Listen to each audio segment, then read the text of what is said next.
আজ আমরা বিশেষভাবে সৌভাগ্যবান এবং সম্মানিত যে বাংলাদেশের তিনবারের নির্বাচিত প্রধানমন্ত্রী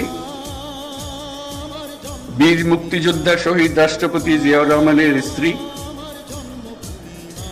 বেগম খালেদা জিয়া আজ এখানে আমাদের মধ্যে উপস্থিত আছেন।